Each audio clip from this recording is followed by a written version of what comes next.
Қайырлы күн баршаларыңызға. Сіздермен бірге Таңжарқын менің каналыма қош келдіңіздер. Бүгін өте дәмді, дастарханымыздың сәнін келтіретін кереметтей омлетный мясной рулет әзірлейміз. Ең алдымен рулетімізді әзірлеу үшін 100 грамм сырымызды үкіштен өткізіп дайындап аламыз. Мен комо сырын пайдаландым. Өте дәмді сыр. Сырымызды осылай бір келкі ғып барлығын өткізіп дайындап алдық. Енді бөлек ыдысымызды аламыз. Үстіне 3 жұмыртқамызды саламыз.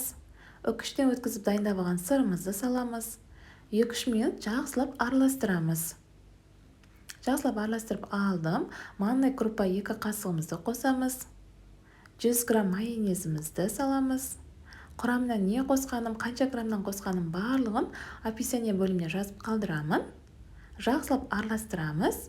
Дастарханымыздың сәнін келтіру үшін мен сары краситель қостым. Бұл міндетті емес, сәл қоссаңыздар, жақсылап араластырсаңыздар, әдемі болып шығады. Омлеттеріміз қараңыздар, қандай әдемі сап-сары болып шықты. Енді листімізді алып, пергамент қағазымыз төсеп, омлетімізді 4 шетіне әдемілеп бір келкі ғып төсеп аламыз. Пешімізді қыздыруға қойып қоямыз. 180 градуста 5-10 минутта пісіп шығады омлетіміз. Қараңыздар, бір келкі ғып төсеп пісіріп аламыз. Пісіп шықты омлетіміз. Ыстықтай омлетімізді рулет сияқты ғып ораймыз. Орап суытуға қойып қоямыз. Енді начинкамызды дайындаймыз. Бір пиязымызды алып, 4 бүшті майда етіп турап, кішкентай ғана майға қуырып аламыз. Осылай қуырып дайындап алдым. Енді бөлек ыдысымызды алып, 2 мәрте мясорубкадан өткізіп дайындап алған фаршымызды аламыз. 250 грамм. Үстіне бір пиязымызды майдалы етіп турап қуырып алған пиязымызды саламыз. Дәміне қарай тұз, қара бұрышымызды қосамыз. Жақсылап начинкамызды бір келкі болғанша араластырамыз. Араластырып дайындап алдық. Енді дайындап алған омлетімізді ашамыз. Суыған, мүлдем пергамент қағазына жабыспаған 2 фольгамызды алып, 2 фольгамызды төсеп, үстіне омлетімізді қоямыз.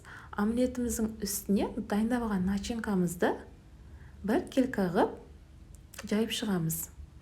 Шет-шетіне, 4 шетіне қатты жеткіздірмей жаямыз. Қараңыздаршы. Қатты омлетті де баспаңыздар. Омлеттермен жыртылып кетуі мүмкін. Начинкамыз қатты баспаңыздар. Видеода көргендеріңіздегідей осылай жайып дайындап алдық. Енді омлетімізді ораймыз. Рулет сияқты ғып, тығыз ғып. Омлетімізді орап алдық. Енді 1-2 ғана үстінен басып, фольгамызбен орап, 2 фольгамызбен орап, 2 шетін қатты қысып, 180 градуста қызып тұрған пеште 45 минутта пісіп шығады. 1 сағат үй температурасында суытып, холодильникке 2 сағатқа қойып алдым. Қараңыздар, пісіп шықты, холодильникке суытып алдым. Турап көрсетіп жатырмын сіздерге. Өте әдемі болып шыққан. Бір келкі мүлдем жыртылмайды. Әдемі көрінеді. Басқа рулеттермен қосып қойсаңыздар. Барлығын турап көрсеттім сіздерге. Енді тарелкамызға орналастырамыз. Тек өзін ғана қойсаңыздар болады, немесе басқа рулеттермен қосып қойсаңыздар дастарханымыздың сәнін келтіреді. Дәмі ерекше әрі тойымды. Осымен кереметтей омлетный мясной рулеттеріміз дайын. Сіздер де міндетті түрде жасап көріңіздер. Сіздермен бірге болған Таңжарқын. Сұрақтарыңыз болса комментарий бөліміне қалдырыңыздар. Қош сау болыңыздар.